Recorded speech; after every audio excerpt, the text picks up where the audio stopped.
Voilà, amen. On est heureux de se réunir ensemble pour l'adorer, pour le glorifier, mais on veut aussi prendre ce temps pour écouter Dieu, pour écouter ce qu'il a à nous dire. Et ce message de ce matin, à mes yeux, il est important. Vous me direz, tous les messages sont importants, c'est vrai, mais il y a des messages qui sont, on va dire, plus cruciaux que d'autres. Et tout d'abord, on va commencer par ouvrir nos Bibles dans Daniel chapitre 3.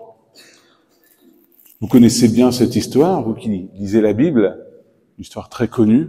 Daniel chapitre 3 verset 1, c'est avec le roi Nebuchadnezzar. Alors on va pas tout lire parce que sinon ça fait trop long, mais on va lire la partie qui est essentielle surtout. Daniel chapitre 3, au verset 1, il est dit « Le roi Nebuchadnezzar fit une statue d'or, haute de 60 coudées et large de 6 coudées. » Ça fait beaucoup, croyez-moi. Il l'adressa dans la vallée de Dura, dans la province de Babylone. Et là, je vous invite à aller un peu plus loin au verset 4. Un héros cria à haute voix, « Voici ce qu'on vous ordonne, peuple, nation, hommes de toute langue, au moment où vous entendrez le son de la trompette, du chalumeau, de la guitare, de la sabuque, du psalterion, de la cornemuse et de toutes sortes d'instruments de musique, vous vous prosternerez et vous adorerez la statue d'or qu'a élevé le roi Nebuchadnezzar. Quiconque ne se prosternera pas et n'adorera pas sera jeté à l'instant même au milieu d'une fournaise ardente.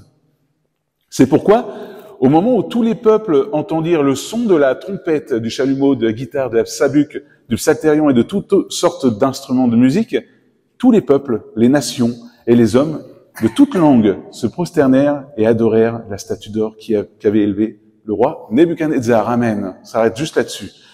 On voit que là, le roi Nebuchadnezzar, c'est une méthode qu'il est en train de mettre en application, une méthode, parce que c'est une méthode de soumission envers un peuple. Et quand il va élever cette statue, c'est pas juste pour dire, voilà, moi je suis beau, regardez-moi. Non, c'est uniquement pour garder vraiment le peuple sous sa coupe. Et donc il va élever cette statue pour que tout le peuple de toute langue, puisque Nebuchadnezzar est un roi de Babylone, Babylone a eu pas mal de conquêtes, ils ont conquéri pas mal de pays, et du coup ils se retrouvaient avec un énorme pays, vous voulez un peu une sorte d'ordre mondial, on peut le dire, mais babylonien, et ils se retrouvaient du coup avec des personnes de toute langue, de tous les pays, et donc pour asservir ces personnes, il s'est servi de cette statue. Chaque personne, chaque peuple devait, du coup, s'agenouiller, adorer cette statue. Et celui qui ne le faisait pas, mourait. C'est une méthode, moi je vais aller un peu plus loin, c'est pas une méthode du roi Nebuchadnezzar. Ce qu'il vient d'établir, c'est une méthode de Satan. Cette méthode de Satan, c'est d'élever des statues dans le monde pour éloigner les personnes de Dieu, pour éloigner les personnes de Jésus. Toutes ces statues qui sont élevées, alors il y en a énormément de statues, quand je parle de statues, je parle bien d'idoles, je parle bien aussi de pratiques, on peut parler aussi de pratiques occultes, de pratiques religieuses, de certaines idoles qui les hommes considèrent comme des dieux, mais en vrai ne sont rien, ne sont que des statues de pierre ou d'or. Et donc, l'un des rôles de Satan, c'est d'élever le plus de statues possible pour confondre le peuple. Pour que les peuples se tournent vers ces idoles, se tournent vers ces faux dieux, au lieu de se tourner vers Jésus. Pourquoi, vous me direz? Pourquoi il fait ça? Mais uniquement pour maintenir ce peuple, donc on peut parler de notre monde actuel, pour maintenir ce monde actuel sous sa coupe. Parce que le but, c'est surtout que ce monde ne puisse pas obtenir la vie éternelle, que ce monde ne puisse pas obtenir la grâce que Jésus offre gratuitement. Et donc, il va élever des statues, des pratiques religieuses, il va élever des choses pour que les hommes et les femmes se détournent de Jésus et puissent aller plutôt vers des choses qui sont complètement contraires à ce que Dieu a à offrir, à ce que Dieu veut même. Et donc, vous allez peut-être me dire, mais du coup, qu'est-ce qu'il faut faire? Vous savez ce qu'il faut faire en tant que chrétien, vous savez qu'il faut se détourner de ces idoles, il faut les détruire, il faut se tourner plutôt le regard vers Jésus et venir à lui. Et bien, tout comme l'exemple, je vous invite à lire chez vous, on va pas le lire là parce que comme je vous l'ai dit, ça sera trop long. Il y a aussitôt cet exemple de la statue de Nebuchadnezzar, on voit les 3 compagnons de Daniel qui, eux, ne vont pas fléchir le genou devant cette statue. Ils vont décider d'obéir à Dieu et de garder Dieu seul à la première place de leur cœur. même si cela allait leur coûter la vie.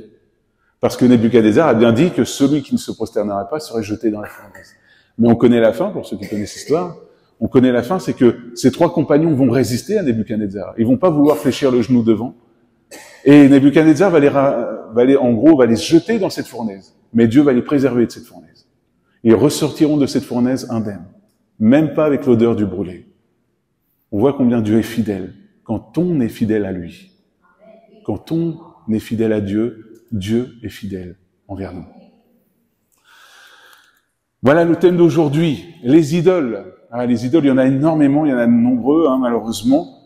Il y en a beaucoup qui se détournent en fait de Jésus et qui pratiquent des choses qui sont complètement contraires à sa volonté. Et voilà ce que Dieu dit à propos des idoles dans Psaume 115, versets 4 à 11. C'est clairement tourné que pour les idoles, ce verset. Les idoles sont de l'argent et de l'or, elles sont l'ouvrage de la main des hommes, elles ont une bouche et ne parlent point, elles ont des yeux et ne voient point, elles ont des oreilles et n'entendent point, elles ont un nez et ne sentent point, elles ont des mains et ne touchent point, des pieds et ne marchent point, elles ne produisent aucun son dans leur gosier. Il leur ressemble ceux qui les fabriquent, tous ceux qui se confient en elles. Israël, confie-toi en l'Éternel. Il est leur secours et leur bouclier. Maison d'Aaron, confie-toi en l'Éternel. Il est leur secours et leur bouclier. Vous qui craignez l'Éternel, confiez-vous en l'Éternel. Il est leur secours et leur bouclier. Nous qui craignons Dieu, confions-nous en l'Éternel. Il n'y a pas besoin d'aller voir d'autres dieux ni des saints, ni des personnes qui sont soi-disant se faire passer pour Christ. Il n'y a pas besoin. Le seule personne que l'on doit retourner le regard, c'est vers Jésus, qui s'est manifesté pour nous sur la croix. Et donc, nous qui craignons l'Éternel, si on se confie en Dieu, et c'est ce qu'il dit, il est notre secours et notre bouclier. Toi qui peut-être passes par des moments difficiles, des moments où tu ne comprends pas, mais il est temps que tu te confies en l'Éternel. Te confie pas dans tes forces, te confie pas dans tes méthodes, te confie pas dans certaines pratiques. Confie-toi en Dieu. Prends le temps de prier. Prends le temps d'apporter tout cela dans la prière à Dieu. Et tu verras que Dieu agira dans tous les domaines de ta vie. Là, on va voir, il y a d'autres choses à faire aussi. Il y a des idoles, il y a des pratiques occultes, il y a des religions, et beaucoup de personnes, malheureusement, qui ont soif spirituellement. Ils ont soif spirituellement, ils veulent apprendre à connaître les choses spirituelles, mais en fait ne se tournent pas vers les bonnes choses. Ils se tournent vers des choses qui sont, on va dire, très terre à terre, qui sont là et qui sont faciles aussi. Parce que c'est facile de plutôt aller faire des pratiques que de donner entièrement sa vie à Christ. Je sais pas, levez la main pour ceux qui, la vie chrétienne est facile. Non, je crois pas. Ah, Étienne, c'est facile pour toi? Bon, tant mieux. Mais la vie chrétienne n'est pas facile. C'est une vie où on se confie chaque jour en Christ. On cherche plus à vivre pour nous, on cherche à vivre pour Christ. En tant que disciple de Christ. À suivre sa parole. À la mettre en pratique. Et c'est pas facile. Parce que ça va au contraire, déjà, il y a ce combat en nous entre la chair et le spirituel. Il y a l'esprit qui essaye de prendre la place, mais il y a ce côté charnel parce que j'ai lu un livre et c'était très intéressant sur la crainte de l'Éternel et il partageait simplement, il disait voilà, il ne faut pas oublier que effectivement nous sommes chrétiens, nous sommes des saints, on est rachetés, nés de nouveau, gloire à Dieu, mais n'oublions pas qu'on est dans un corps qui lui est encore pécheur, qui est encore impacté par le péché. Et donc il y a toujours ce combat avec la chair. Il y a toujours ce combat où on va vouloir faire ce que Dieu veut, mais à l'autre côté, dans nos cœurs, il y a toujours cette volonté de faire ce que nous on veut. C'est ce que Paul va dire. Le bien que je veux faire, je n'arrive pas à le faire. Et le mal que je ne veux pas faire, je le fais. En fait, il parlait clairement du combat charnel. Il y a cette chair qui essaie de nous rappeler, qui essaie de nous faire vivre en tant que chrétiens charnels, mais Dieu nous invite à être des chrétiens spirituels, à marcher par la foi. Et donc, au lieu de nourrir cette chair, nourrir notre foi. Mais comment nourrir? La parole de Dieu. Ça revient toujours aux mêmes pratiques. La parole de Dieu, prendre du temps dans la prière. Aller aux réunions entre frères et sœurs pour pouvoir se faire du bien ensemble. Augmenter notre foi ensemble. Marcher ensemble quand l'un pleure, pleurer avec. Et quand l'un se réjouit, se réjouir avec. Et donc, effectivement, il y a beaucoup qui préfèrent pratiquer les religions parce que c'est bien plus facile de suivre des lois que d'abandonner notre vie entière à Christ. C'est plus facile de dire, voilà, il y a une série de lois, et si j'obéis bien à cette série de lois, je vais être sauvé. Mais du coup, je pose la question, à quoi sert l'œuvre de Christ à la croix, s'il suffit de suivre des lois? S'il suffisait de suivre des lois pour être sauvé, la croix ne servira à rien. Ce que Jésus a fait pour nous à la croix ne servira à rien. Et c'est pour cela que Jésus est venu pour pouvoir se sacrifier pour nous. C'est parce qu'il voulait abolir aussi toutes ces lois qui avaient pris le dessus. Je vous rappelle que quand Jésus est arrivé, il arrive dans un contexte où les Hébreux, ça fait plus de 2000 ans qu'ils vivent sous la loi. 2000 ans qu'ils respectent la loi. 2000 ans qu'on leur tanne le cuir en disant qu'il faut que vous fassiez le sabbat, il faut que vous fassiez ci, il faut que vous fassiez ça. Et du jour au lendemain, il y a Christ qui vient pour réformer tout cela. Accomplir la loi, pour qu'il puisse graver la loi dans nos cœurs. Et donc, gloire à Dieu pour ça. Gloire à Dieu. Heureusement qu'il l'a fait, heureusement qu'il est venu et qu'il est intervenu. Parce que, en suivant la loi, il serait impossible aux hommes de se sauver. Il est impossible aux hommes de se sauver. Mais il est possible à Dieu de nous sauver. Il l'a fait par Jésus. Et donc, ils se soumettent malheureusement à de faux dieux, à des pratiques religieuses, parce que c'est bien plus facile. Et malheureusement, en vrai, ils s'empêchent littéralement de vivre dans une liberté. Cette liberté que Christ offre. C'est une liberté qui n'est pas juste de dire « youpi, je suis content, je fais ce que je veux ». C'est pas ça. C'est une autre liberté, on va le voir. Cette libération spirituelle, elle est avant tout la libération du péché, la libération de nos âmes. Parce que vous savez que, comme il est dit dans la parole, on va certainement la revoir cette parole, mais il est dit que quand on vient dans ce monde, on est tous pécheurs. On est tous condamnés. On est tous sous la loi de cette condamnation. Mais heureusement que Christ est intervenu parce que du coup, il nous libère de cette condamnation. Il nous libère du péché qui a le pouvoir sur nous. Mais du moment où on abandonne notre vie à Christ, du moment où on commence à dire « Seigneur, prends la première place », c'est là que Dieu intervient. Tant que tu te places sous des pratiques religieuses, tant que tu te places sous des pratiques même occultes, même des idoles, Dieu ne pourra pas intervenir dans ta vie. Parce que c'est l'idole, c'est ces pratiques qui ont la place de Dieu dans ta vie. Vous savez que Satan va même essayer de soumettre Jésus. Il va essayer, on va voir, il y a même plusieurs petits détails. Je vous les partage parce que c'est important en tant que chrétien de les savoir, ces détails. C'est important de les connaître. Connais ton ennemi, vous connaissez, et comme ça vous pourrez savoir réagir, savoir comment dévier les choses de Satan. On voit dans Luc chapitre 4, verset 5, où c'est lors de la tentation dans le désert, quand Jésus passe 40 jours dans le désert, tenté aussi par le diable, et puis à faire un jeûne. On voit que le diable va se révéler à Jésus, il va venir voir Jésus. Le diable, l'ayant élevé, lui montra un instant tous les royaumes de la terre. Et il lui dit, je te donnerai toute cette puissance et la gloire de ces royaumes, car elle m'a été donnée. Premier mensonge de Satan. Elle m'a été donnée, non. Il l'a volée. Ce n'est pas à lui. Satan n'est pas un dieu. Satan n'est pas un roi. Satan est un ange déchu. Ça, faut bien l'avoir conscience. Et après, il va dire, donc il est gonflé, le mec, quand même, car elle m'a été donnée, et je la donne à qui je veux. Si donc tu te prosternes devant moi, elle sera toute à toi. Jésus lui répondit, parce que Jésus savait bien aussi le fond, il est écrit, tu adoreras le Seigneur ton Dieu, et tu le serviras lui seul. Amen. Tu adoreras le Seigneur ton Dieu, et tu le serviras lui seul. Donc on voit déjà la première technique de Satan, c'est que déjà il sait qui il vise. Satan sait très bien qu'il parle à un roi. Donc du coup il va lui proposer quoi? Des royaumes. Il va pas lui proposer des trucs humains. Il sait qu'il est en jeûne pendant 40 jours, il aurait pu lui proposer de la nourriture, il va le faire d'ailleurs, en disant voilà, ces pierres tu peux leur donner pour qu'ils deviennent du pain et tout ça, mais Jésus n'était pas là pour se soumettre à lui. Et il était en train de lui montrer d'ailleurs. Et donc il va lui proposer des royaumes. Mais forcément Jésus va dévier cela. Et il y a une autre chose qui est importante, c'est que Satan aime bien viser l'orgueil. Ça veut dire que déjà, premièrement, qu'est-ce qu'il a fait avec Jésus? Il l'a élevé. Il l'a mis au-dessus de toute chose. Il l'a élevé pour qu'il puisse montrer tous ses royaumes. Il l'a élevé pour dire, voilà, tu peux obtenir tout ça. Et c'est exactement le problème qu'avait Nebuchadnezzar. On parle bien de Nebuchadnezzar qui avait un roi. Il était roi. Il avait plusieurs nations sous sa coupe. Il avait un énorme pays. Et pourtant, ça suffisait pas. Ça suffisait pas. Il a voulu l'adoration du peuple. Il a voulu, en gros, se faire Dieu. Être l'égal de Dieu. Et donc, on voit bien que l'une des méthodes de Satan, c'est de gonfler votre orgueil pour pouvoir vous proposer ce que votre cœur désire.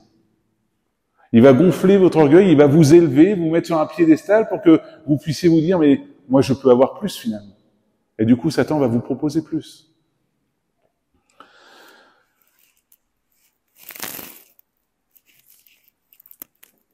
Un rappel important, et c'est ce que Jésus fait dans le dernier verset, et c'est pour ça on va juste se concentrer sur ce verset, on l'a lu, qu'il n'y a qu'un seul Dieu. Il n'y en a pas 36, il n'y en a pas 46, il n'y en a qu'un seul. Les autres ne sont que des fabrications humaines.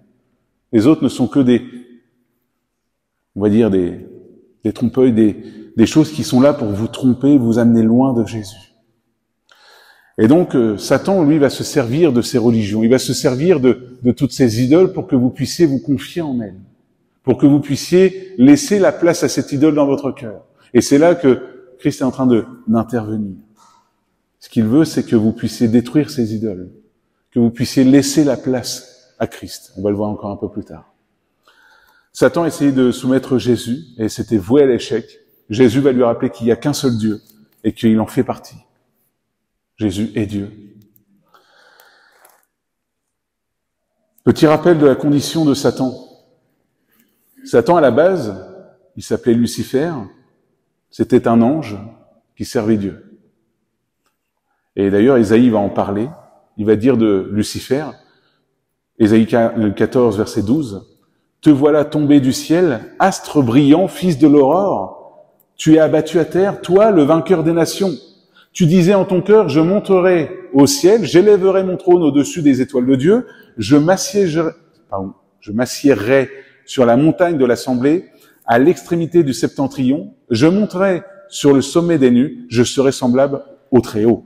Mais tu as été précipité dans les séjours des morts, dans les profondeurs de la fosse. » Lucifer, vous avez vu comment il a été surnommé quand même? Astre brillant, fils de l'aurore, vainqueur des nations, et c'est le premier à avoir péché. Je ne sais pas si vous avez déjà vu le mot péché, ce que veut dire le mot péché. Le mot péché veut dire rébellion. C'est ça, quand on pêche, c'est pas juste « Oh, pardon Seigneur, j'ai fait une faute ». Non, c'est « Je me rebelle contre Dieu ». C'est ça, péché. C'est se rebeller contre Dieu, contre la volonté de Dieu, contre ce que Dieu veut. Et du coup, c'est ce que Lucifer a fait. Il a péché contre Dieu. Par orgueil, il a voulu s'élever au-dessus de Dieu. Il a voulu devenir Dieu. Mais Dieu lui a montré qui était au contrôle. Et il l'a déchu, plus bas que terre. Il est devenu Satan, l'ange déchu. Et je vous rappelle aussi une autre chose qui est très importante, et c'est Jésus qui le rappelle dans une des paraboles, quand il va parler du royaume. Il va, dans Matthieu 25, verset 41, il est dit, ensuite il dira, il est parlé de la séparation des brebis et des boucs, quand le jour où Jésus viendra pour séparer les brebis et les boucs, et puis ceux qui sont sauvés, forcément les brebis, ceux qui ne sont pas sauvés, les boucs. Ensuite, il dira à ceux qui sont à sa gauche, retirez-vous de moi, maudits, donc les boucs, allez dans le feu éternel qui a été préparé pour le diable et pour ses anges. Donc il y en a beaucoup, c'est un des mensonges de Satan dans ce monde, c'est de faire croire que l'enfer est son royaume, de faire croire qu'il est Dieu, de faire croire qu'il est roi, alors qu'il n'est qu'un ange déchu. Alors que l'enfer, et c'est pour cela que l'enfer existe, à la base c'est pas pour l'homme ou la femme. L'enfer existe, c'était pour le diable et ses démons. Et donc, le rôle de Satan, c'est de faire croire qu'effectivement, il est tout-puissant et qu'il est Dieu, alors que non.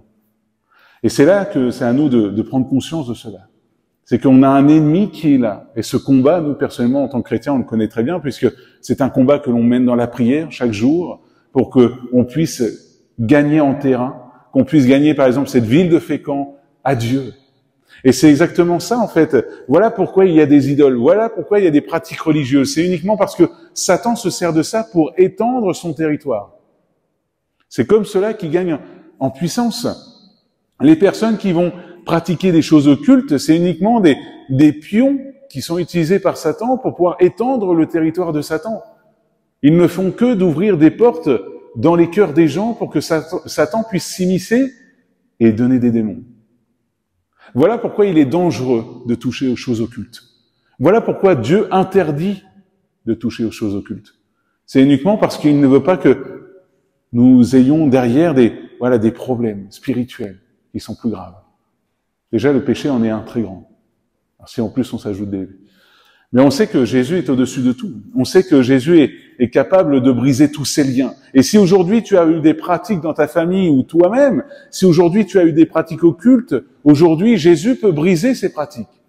Jésus peut briser ces liens occultes. Jésus est au-dessus de tout. Il est au-dessus de toute domination. Il est temps que tu la brises. Là, c'est important que ça soit toi qui la brises. Parce qu'en brisant l'idole, c'est le moment où tu dis, Seigneur, voilà, moi, je te veux à la première place de mon cœur.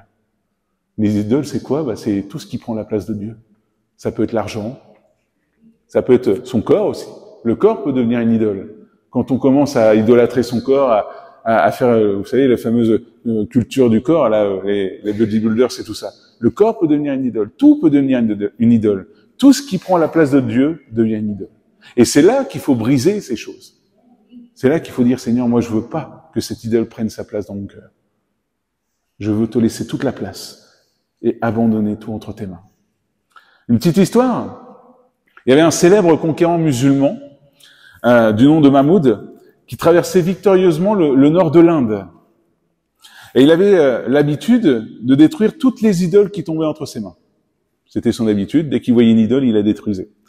Lorsqu'il parvint dans la ville de Guégarat, les notables de la cité vinrent au devant de lui et le supplièrent d'épargner l'idole, que tout le peuple tenait en haute vénération. Le conquérant parut d'abord se laisser fléchir, mais la volonté d'Allah dans son cœur fut plus forte. Il brandit son marteau et frappa l'idole.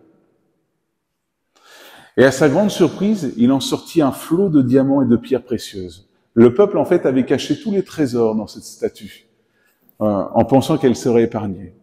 Et donc, effectivement, les bénédictions de Dieu et les richesses du Saint-Esprit sont à notre portée en tant que chrétiens. Si la puissance d'en haut nous est refusée, si le réveil ne se produit pas, c'est parce qu'il y a quelques idoles qui demeurent sur leur piédestal dans nos cœurs. Vous verrez que si vous détruisez l'idole, les dons du Saint-Esprit afflueront comme le fleuve de diamants qu'on a vu dans l'histoire. Mais pour cela, il faut détruire l'idole.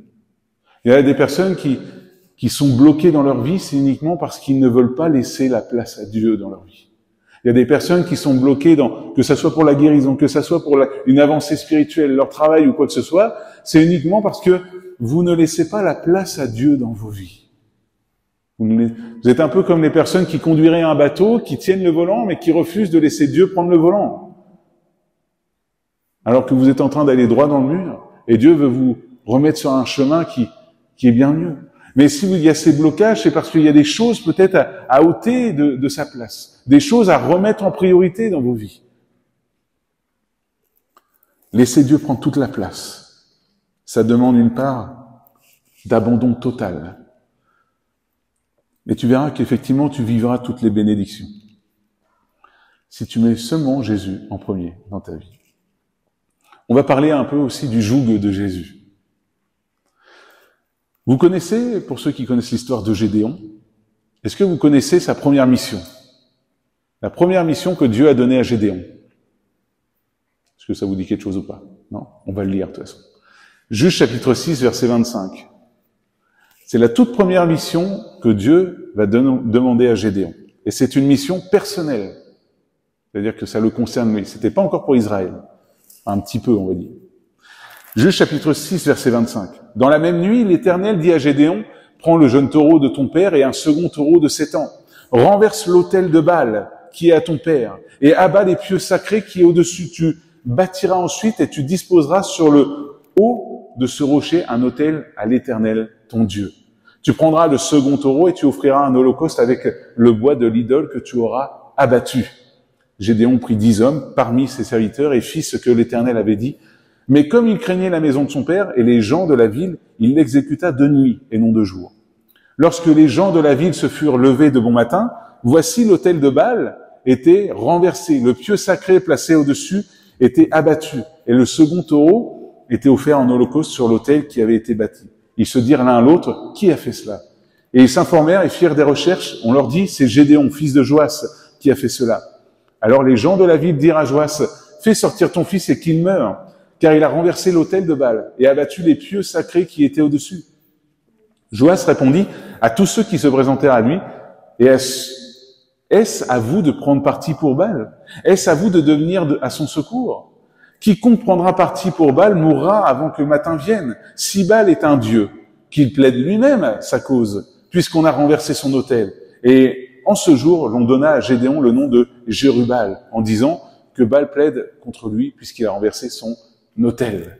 Effectivement, Gédéon n'a rien eu derrière. Pourquoi? Parce que Baal est un faux dieu. Est un faux dieu qui n'existe pas. La première mission, donc, pour Gédéon, était de détruire personnellement l'autel de Baal qui avait de la place dans sa famille. Cet autel, il fallait le détruire et il a construit à la place un autel pour Dieu.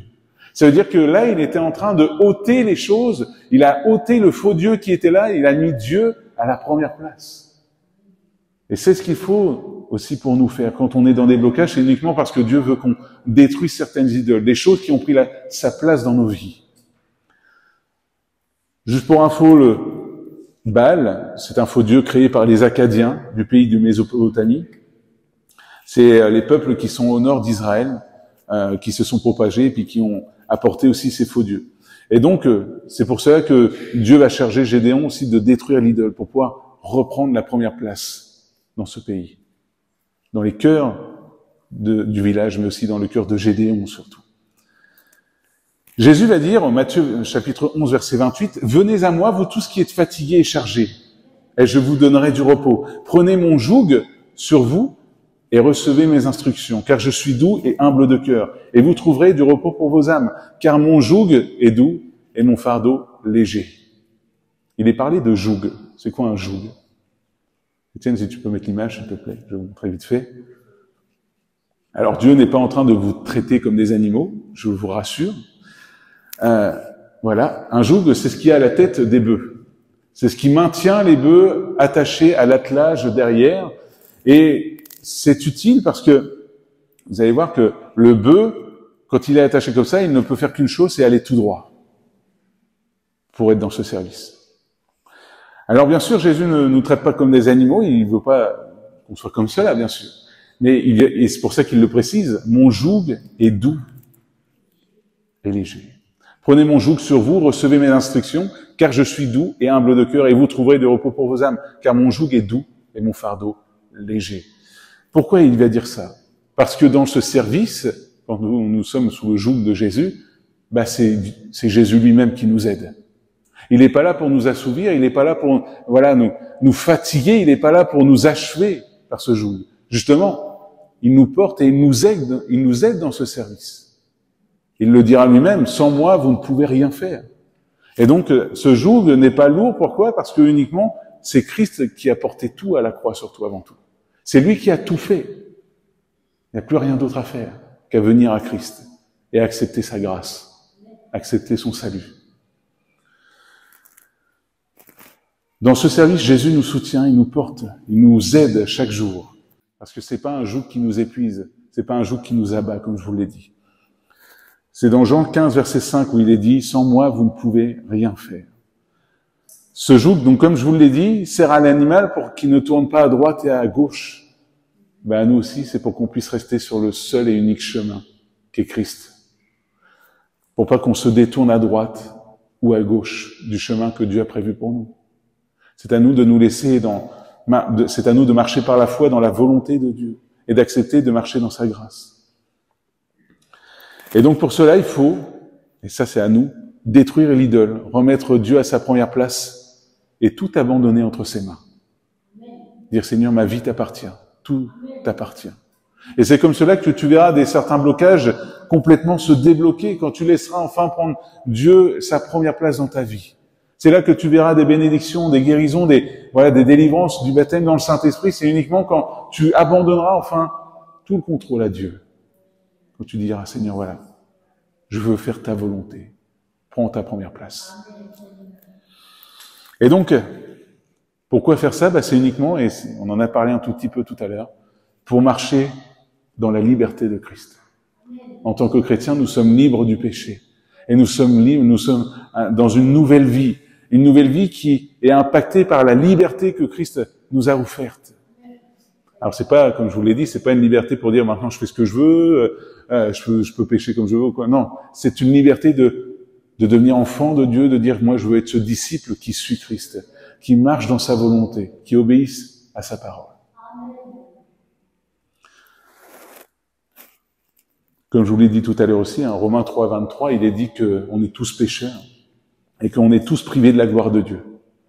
Mais par Christ, nous sommes libérés du péché. Par Christ, Jésus a pris notre condamnation. Et du coup, nous sommes dans cette liberté. Et nous marchons dans cette liberté pour aller au royaume de Dieu, ensemble. Cette liberté, effectivement, elle est précieuse. Pourquoi? Parce qu'elle a eu un prix très lourd de conséquences. Et ça, c'est ce que je vous dis depuis tout à l'heure. C'est le sacrifice de Jésus à la croix. Jésus a payé de sa vie pour qu'on puisse obtenir cette liberté. Alors pourquoi se tourner vers des faux dieux? Pourquoi se tourner vers de la religion? Pourquoi se tourner vers des pratiques occultes alors qu'en Christ, nous sommes libérés? En Christ, nous avons tout ce dont nous avons besoin. Pas besoin de passer par autre personne que Christ seul. Éphésiens chapitre 1, versets 20 à 23, il est dit « Il l'a déployé en Christ en le ressuscitant des morts, en le faisant asseoir à sa droite dans les lieux célestes au-dessus de toute domination, de toute autorité, de toute puissance, de toute dignité et de tout nom qui se peut nommer, non seulement dans les siècles présents, mais encore dans les siècles à venir.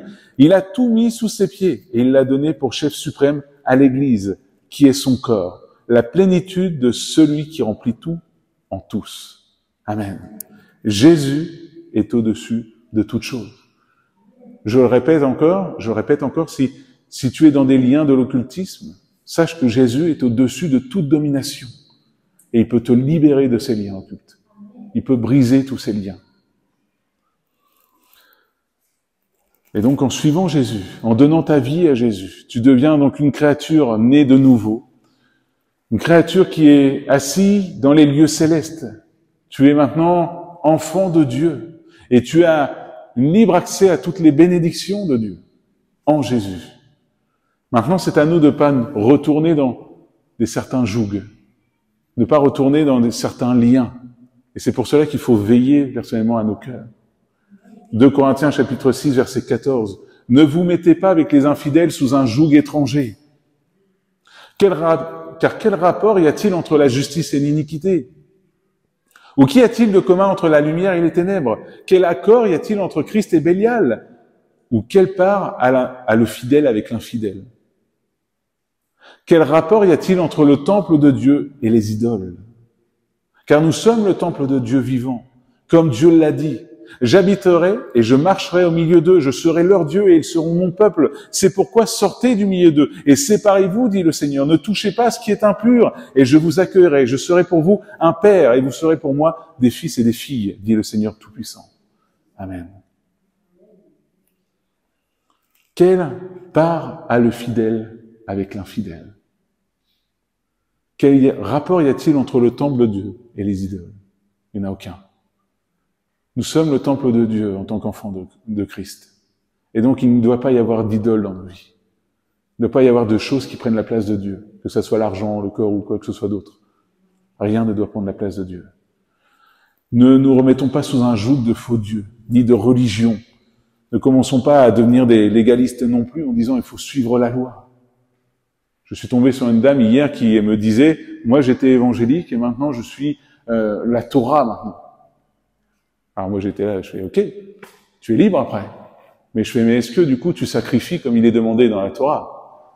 Parce que c'est bien gentil de me dire « Moi je reviens aux sources, je suis toutes les lois de la Torah et tout ça. » Mais la Torah ne demandait pas que juste de suivre les lois. Il fallait aussi, si on pardonnait, il y ait des sacrifices derrière. Et donc ceux qui veulent retourner à la Torah, aux lois, ne font que de retourner à des choses qui vont les condamner. Parce qu'on ne peut pas se sauver nous-mêmes. Et c'est pour ça que je vous disais que le sacrifice de Jésus, et heureusement que Christ est intervenu, est important. Parce que grâce à Jésus, nous sommes sauvés. Ne cherchons pas à nous remettre sur certaines lois et ne cherchons pas non plus, et ça j'insiste, à créer nos propres lois dans le Nouveau Testament non plus. Maintenant, pour terminer ensemble, on va voir un avertissement aussi de la parole de Dieu. Il est parlé pour les derniers jours de ce monde, les derniers moments de ce monde. C'est Jésus qui parle et il va dire, Matthieu 24, verset 23, « Si quelqu'un vous dit alors, le Christ est ici, ou il est là, ne le croyez pas, car il s'élèvera de faux Christ et de faux prophètes. Ils feront de grands prodiges et des miracles au point de séduire, s'il était possible, même les élus. » On voit que dans les derniers moments, dans les derniers jours, Satan fera tout pour séduire les élus. Il fera tout pour séduire toutes les âmes. Il créera même des faux Christ. C'est à nous de veiller, à nous de lire la parole de Dieu pour, vous voyez, grâce à la parole de Dieu, on a ces avertissements. On sait que dans les derniers moments, Satan fera tout pour pouvoir nous détourner de notre chemin.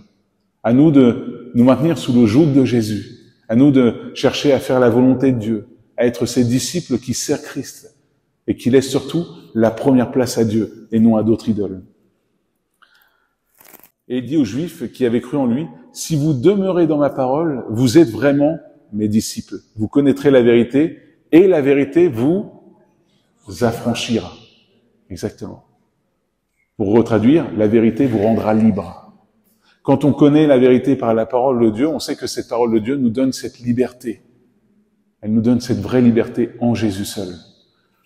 À nous de maintenant de prendre ce temps, d'avoir cette relation avec Dieu et d'abandonner, de briser, voilà, de détruire toutes les idoles de nos vies, de laisser Dieu prendre toute la place. Et c'est là que vous verrez que vous allez vivre de grandes choses avec Dieu, des miracles, des bénédictions. Donnez votre vie à Jésus afin d'être libre du péché et de devenir un enfant réel, un enfant de Dieu, d'avoir un cœur nouveau, un esprit nouveau. Pour cela, il faut donner son cœur à Christ. Faire de la parole notre nourriture et marcher dans la vérité. On prie ensemble.